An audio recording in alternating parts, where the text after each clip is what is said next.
नमस्कार शिक्षक साथियों, मैं हूं विभास और आपका स्वागत करता हूं विभास एकेडमी यूट्यूब चैनल पे। साथियों, इस सेशन में हम क्लास 8 साइंस की एमसीक्यू को करेंगे और चैप्टर हमारा रहेगा दहन और ज्वाला। तो साथियों, ये जो क्वेश्चंस है काफ़ी ज़्यादा इम्पोर्टेंट है। इनको करने के बाद बुक के जो चैप्टर में आखिरी वाला जो सवाल सब दिया रहता है उसको भी हम कंप्लीट करने वाले हैं साथियों इस सेशन में। तो सेशन से जुड़े रहिए और सेशन को लाइक कर दीजिए और शेयर कर दीजिए अपने सभी नियोजित शिक्षक भाई बहनों के पास। और अभी तक चैनल को सब्सक्राइब नहीं किए हैं तो सब्सक्राइब कर लीजिए ताकि मेरे द्वारा दिए गए सभी क्लासेस की नोटिफिकेशन आपको सबसे पहले मिल सके। तो साथियों, आइए स्टार्ट करते हैं आज के हम अपने सेशन को। हमारा पहला सवाल है कि मोमबत्ती में मोम किस रूप में जलता है। ऑप्शन है ठोस मोम, द्रवित मोम, मोम का वाष्प, इनमें से कोई नहीं। साथियों, प्रत्येक सवाल के लिए आपको 5 से 7 सेकंड मिलेंगे जिनका जवाब आपको कमेंट में बताना है।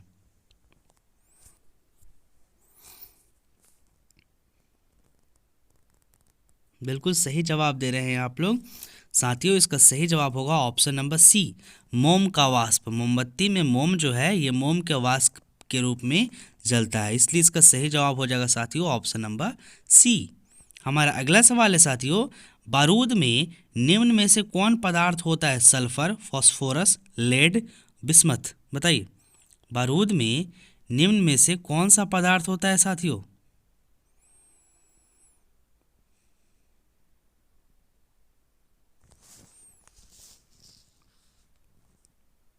बिल्कुल सही जवाब दे रहे हैं ऑप्शन नंबर ए, सल्फर।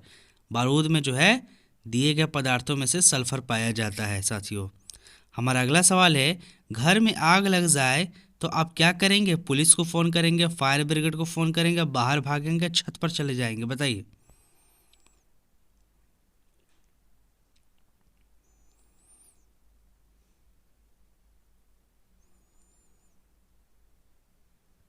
जी बिल्कुल, ऑप्शन नंबर बी सही जवाब होगा, फायर ब्रिगेड को फ़ोन करेंगे।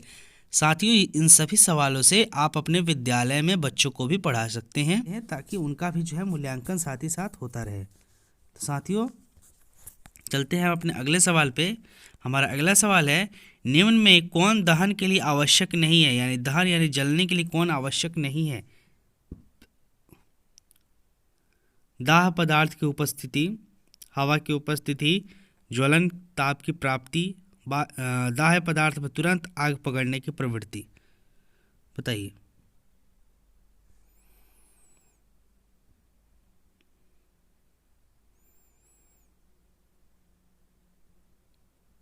बिल्कुल साथियों, सही जवाब ऑप्शन नंबर डी। ऐसा नहीं है कि प्रत्येक जलने वाली चीज़ में तुरंत आग पकड़े तभी जाके वो जलेगी। ठीक है, तुरंत आग पकड़ने की प्रवृत्ति नहीं भी होगी, लेट से भी आग पकड़ेगी तो वो दाह पदार्थ कहलाएगा। अगला सवाल है साथियों हमारा, माचिस की तिल्ली के सिर पर निम्न में से कौन पदार्थ होता है। लाल फास्फोरस और बालू का मिश्रण, एंटीमनी ट्राइसल्फाइड और पोटेशियम क्लोराइड का मिश्रण, श्वेत फास्फोरस और बालू का मिश्रण, इनमें से कोई नहीं।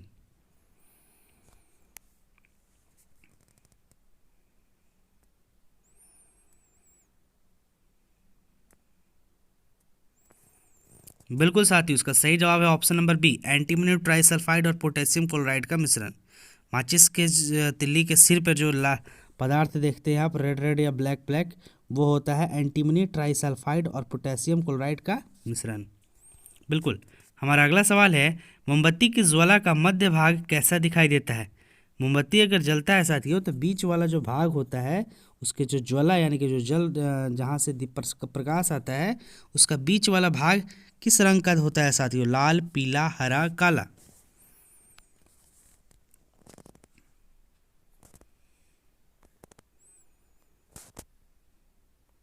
बिल्कुल साथियों, उसका सही जवाब होगा ऑप्शन नंबर बी, पीला। हमारा अगला सवाल है, निम्न में से किस ईंधन का ऊष्मीय मान सबसे अधिक है। बताइए, इसमें से कौन ऐसा ईंधन है जिसका ऊष्मीय मान सबसे ज़्यादा अधिक है। लकड़ी, केरोसिन, एलपीजी, हाइड्रोजन।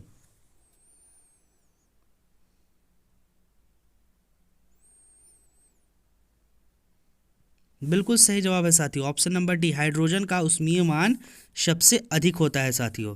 साथियों, सेशन को लाइक कर दीजिए, ठीक है, और शेयर ज़रूर कीजिए, और साथ ही साथ जितने भी लोग हैं, जितने भी नियोजित शिक्षक भाई बहन हैं, उन सभी के पास मेरे चैनल को ज़रूर पहुंचा दीजिए, ताकि वो सभी लोग सब्सक्राइब कर लें, ठीक है, और सक्षमता परीक्षा की तैयारी अच्छे से कर सके। और साथियों, रात के 8:45 वाला सेशन को तो बिल्कुल भी मिस मत कीजिएगा। चलिए साथियों, हमारा अगला क्वेश्चन है, विद्युत उपकरणों में लगी हुई आग बुझाने के लिए सबसे अच्छा अग्निशामक है। देखिए, कहीं भी किसी भी चीज़ में विद्युत उपकरण में, कहीं भी विद्युत उपकरण यानी कि बिजली वाली चीज़ों में आग लग जाती है, उसको सबसे अच्छा बुझाने का चीज़ क्या है? पेट्रोल, पानी, रेत, कार्बन डाइऑक्साइड।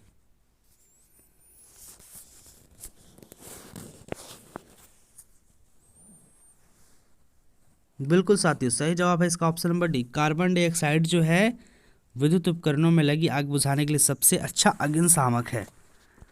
चलिए साथियों, हमारा अगला सवाल है, ज्वाला में कितने क्षेत्र होते हैं?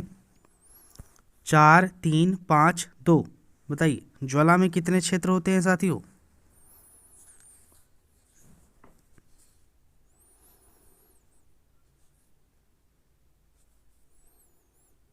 बिल्कुल सही जवाब है ऑप्शन नंबर बी, ज्वाला के क्षेत्र जो होते हैं साथियों वो 3 होते हैं। हमारा अगला सवाल है, निम्न में कौन स्वतः दहन का उदाहरण है? जो खुद से जल जाता है, श्वेत फास्फोरस, लकड़ी का जलना, पटाखा, इनमें कोई नहीं।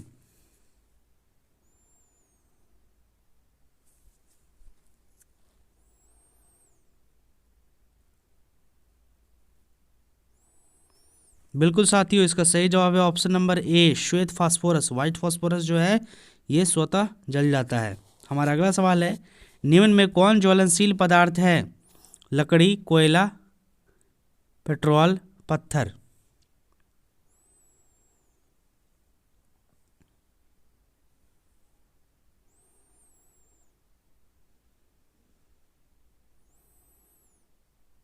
बिल्कुल बिल्कुल सही जवाब दे रहे हैं साथियों, ऑप्शन नंबर सी, पेट्रोल जो है ये ज्वलनशील पदार्थ है।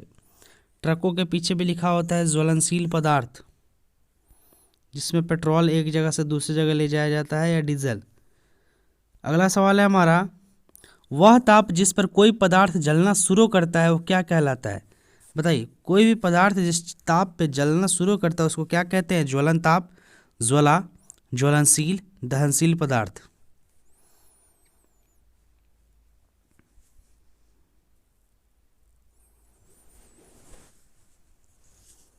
जी बिल्कुल साथियों, इसका सही जवाब हो जाएगा ऑप्शन नंबर ए, ज्वलन ताप, इग्निशन टेम्परेचर। हमारा अगला सवाल है, निम्नांकित में कौन सा अदहनशील पदार्थ है? लकड़ी, कोयला, पेट्रोल, पत्थर। जो जलने वाला नहीं है इसमें से, बताइए।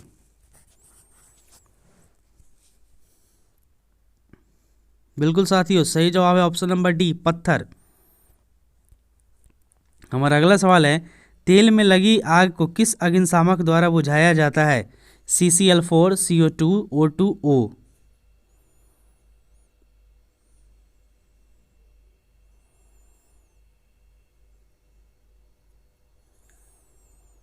बिल्कुल सही जवाब है साथियों आप लोगों का, option number B, CO2, carbon dioxide से तेल में लगी आग को बुझाया जाता है। साथियों, तेल में लगी आग को आप पानी से नहीं बुझा सकते हैं, क्योंकि पानी भारी होने के कारण नीचे चला जाता है और तेल ऊपर आ जाता है और आग लगी की लगी रहती है। ठीक है, तो तेल से अगर आग लगी है तो उसको पानी से बिल्कुल भी नहीं बुझाइएगा।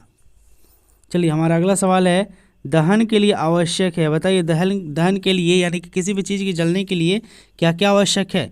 हवा, पानी, आग, ज्वाला।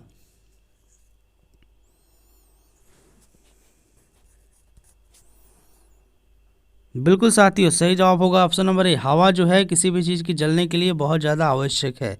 हमारा अगला सवाल है, ईंधन के ऊष्मीय मान का मात्रक कौन है? केजी, किलो जूल पर केजी, किलो जूल, किलो पर जूल। बताइए, ईंधन के ऊष्मीय मान का मात्रक क्या है?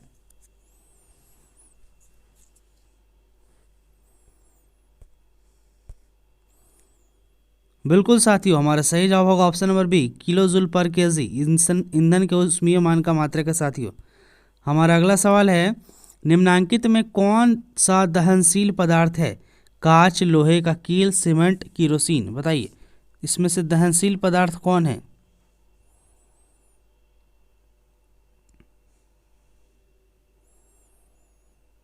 बिल्कुल साथियों, इसका सही जवाब हो जाएगा ऑप्शन नंबर डी, केरोसिन जो है साथियों वो दहनशील पदार्थ है। हमारा अगला सवाल है, दहन की क्रिया के लिए निम्न कौन सी शर्त आवश्यक है? बताइए, दहन की क्रिया के लिए कौन सी चीज़ जरूरी है? ऑप्शन है अदहनशील पदार्थ की उपस्थिति, पदार्थ के ज्वलन ताप की प्राप्ति, वायु की अनुपस्थिति, इनमें से कोई नहीं।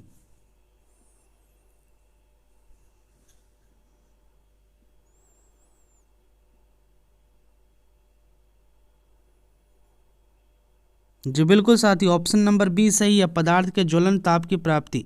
पदार्थ कितने इग्निशन टेम्परेचर पर जल रहा है उसकी ज्वलन ताप की प्राप्ति हमें होनी चाहिए, तभी वो पदार्थ जलेगा। हमारा अगला सवाल है, निम्न में कौन विस्फोट का उदाहरण है? बताइए, लकड़ी का जलना, तेल, पटाखा का दहन, इनमें कोई नहीं। बताइए कौन सा विस्फोट का उदाहरण है साथियों?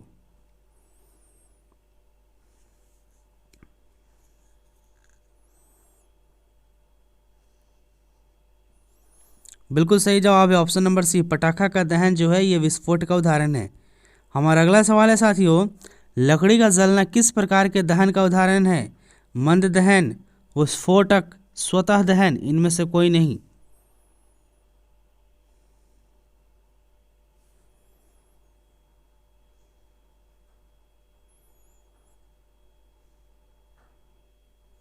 बिल्कुल साथियों, इसका सही जवाब हो जाएगा ऑप्शन नंबर ए, मंद दहन। लकड़ी का जलना जो है ये मंद दहन का उदाहरण है साथियों। हमारा अगला सवाल है, निम्न में कौन दहक का पोषक है? Hydrogen, carbon dioxide, nitrogen, oxygen. बताइए दहक का पोषक कौन है साथियों? सभी लोग जवाब दीजिए, सभी लोग जवाब दीजिए साथियों। बहुत बढ़िया, बिल्कुल सही, ऑप्शन नंबर डी, ऑक्सीजन जो है ये दहक का पोषक है। हमारा अगला सवाल है, अग्निशामक यंत्र में किस गैस की झोंकें निकलती हैं? जो फायर एक्सटिंग्विशर होता है उसमें कौन सा गैस उसमें से निकलता है? बताइए, hydrogen, oxygen, nitrogen, carbon dioxide.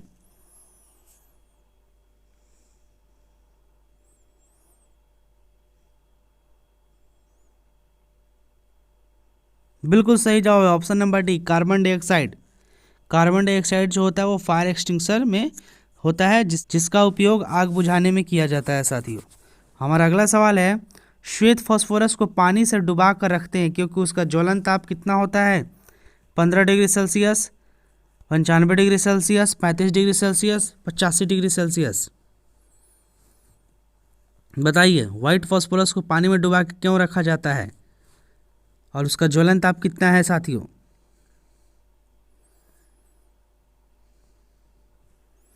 बिल्कुल सही जवाब है साथियों, ऑप्शन नंबर सी सही होगा, 35 डिग्री सेल्सियस।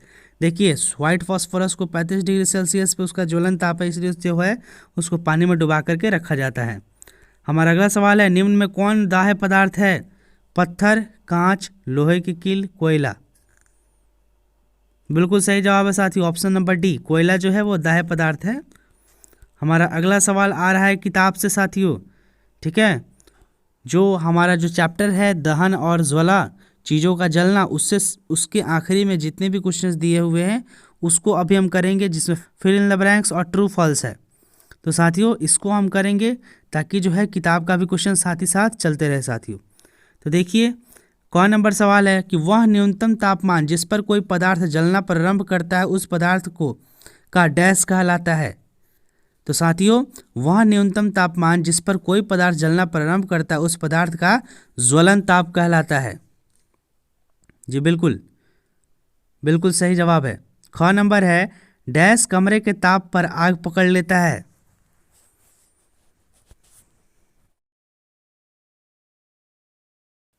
जी बिल्कुल साथियों, लाल फास्फोरस में कमरे के ताप पे आग पकड़ लेता है। फिल इन द ब्लैंक्स में, मोम एक हाइड्रोकार्बन है जो डैश और डैश से मिलकर बनी होती है। बताइए, इसके नाम में ही छुपा हुआ है, ये हाइड्रोजन और कार्बन से मिलकर बनी है साथियों मोम। चलिए घ नंबर क्वेश्चन पे चलते हैं साथियों। घ नंबर क्वेश्चन है, ईंधन के जलने पर डैश और डैश बनता है? बताइए ईंधन के जलने पे क्या क्या बनता है साथियों?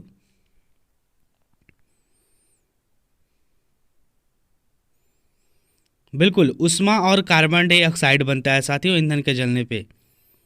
हमारा अगला सवाल है, पेट्रोल का ज्वलन ताप केरोसिन के ज्वलन ताप से क्या होता है, कम या ज़्यादा?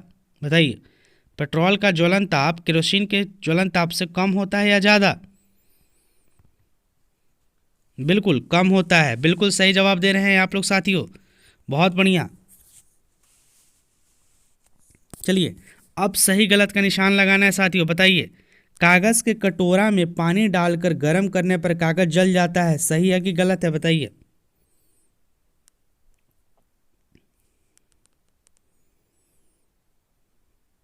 गलत है साथियों, बिल्कुल गलत है, फॉल्स। अगला सवाल है, दहन के लिए वायु का होना आवश्यक है, सही है कि गलत?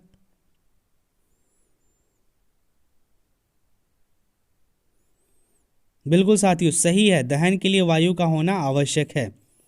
अगला सवाल है, लाल फास्फोरस कमरे के ताप पर आग पकड़ लेता है।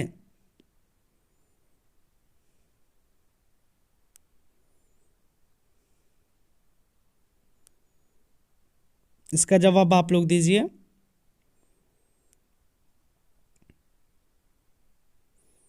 मैं इसका जवाब नहीं दूंगा, कमेंट में पिन करूंगा जवाब, आप लोग को सिर्फ जवाब देना है साथियों। चलिए घ नंबर है, चूने का पानी में कार्बन डाइऑक्साइड गैस प्रवाहित करने पर चूने का पानी दुधिया हो जाता है, सही है या गलत?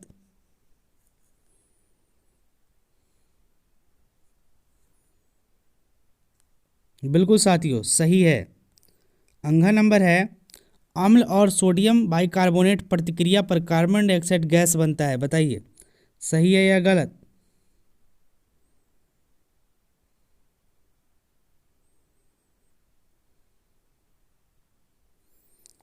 साथियों बिल्कुल सही है।